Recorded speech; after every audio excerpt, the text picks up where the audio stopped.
Start this morning with a sad story, and it comes out of the state of Wyoming. That happened just 1 month after Kate Steinle was murdered in broad daylight in San Francisco. That's shown a spotlight on the failures of this administration's immigration policy. Well, now 2 Good Samaritans are dead. They were murdered after they picked up a legal immigrant on the side of the road. They were on an Indian reservation, the Crow Reservation in Wyoming. There's the man accused of their killings. He's admitted it to authorities. He shot the husband and wife and their daughter. The daughter survived. There he is. So as of 2 years ago, right, he became a legal immigrant allowed here in the U.S. as of 2 years ago. But he has been he has been accused of several other crimes, a misdemeanor and a felony, one for burglary, one for drugs. He was never convicted of those, so that's why ICE let him go. Yeah. And then a month later, this happens. A mother and a father are now dead. The daughter's fighting for her life in a hospital right now. Right. Why was he here? Why was he out on the streets there able to kill this lovely couple? Right. I mean, it gives you an idea of how much the system is broken right now. I mean, it's pretty obvious. Well, it's broken really at its core. I mean, here's the macro question is, why would we be importing someone like this in the first place? Comes to our country as a 16-year-old, obviously the beneficiary of all kinds of federal benefits, of our tax dollars, and immediately starts committing crimes. We have the pick of anyone in the world. Tons of smart, ambitious, affluent people want to move here, and yet we have people like this. A single crime by an immigrant is too much. We're in charge of who gets to come here and who doesn't. Why are we doing this? I had the privilege of sitting down with the Steinle family, and they said the same thing. They said, you know, our daughter would have been alive if the criminals that are trying to get into our country were taken off the streets and sent back home to their countries.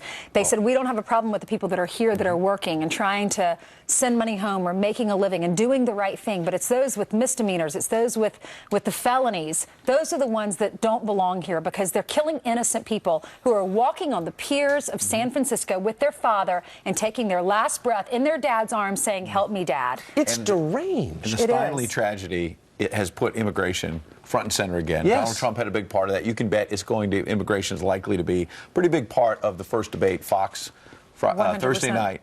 9 p.m. Eastern. It's going to be... And people have attacked Trump, and basically anybody who raises what I believe are legitimate questions about our immigration policy is shouted down as some kind of bigot. But if you talk to anybody who's trying to hire high-skilled workers, impossible. Why in a post-industrial economy would you want to import a lot of people with no skills? It's not clear at all. Well, Trump responded, by the way, in an interview with our own Eric Bolling for Cashing In, which airs later in the day, to the charge that he is not a compassionate person, that he's some kind of bigot. He says, I have a huge heart. Here's part of what he said. I think it's the opposite.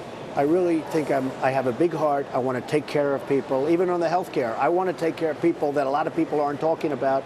And frankly, if I lose some votes, I don't care. I think I have a much bigger heart than people understand. At the same time, I love our country. I hate to see what's going on. And we need a stronger tone. When Jeb and Hillary, both of them, the same day, they said, I don't like his tone. We need a stronger tone. We need enthusiasm. We need strength. We need toughness. But we need a stronger tone.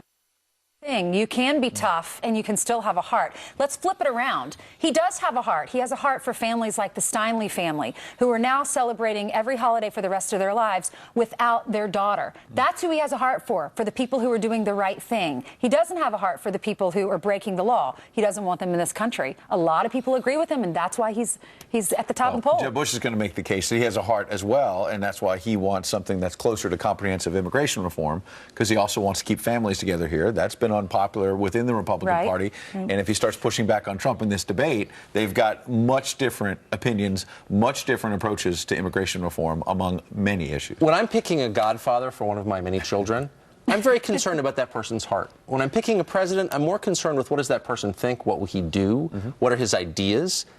It'll be interesting to see in the debate what wins, heart or strength. Good point. It's this Thursday. You'll be there, right? No, I'm going to be in New York. I'm covering the Democratic side, so the Republicans are there. When Hillary Clinton debates, I'll be there. Yeah. Also, I want you to watch Cashing In at 11:30 this morning because you can see the rest of that interview. Our friend Eric Bolling is going to be interviewing Donald Trump at 11:30. Eric did a great job. The clips we've already seen. And it's not just, you know, we've heard Donald Trump before. Obviously, why do you want to watch this one? Well, from what I've seen so far, he really presses Donald Trump on some of these key issues to get a bit more specific, and that's important.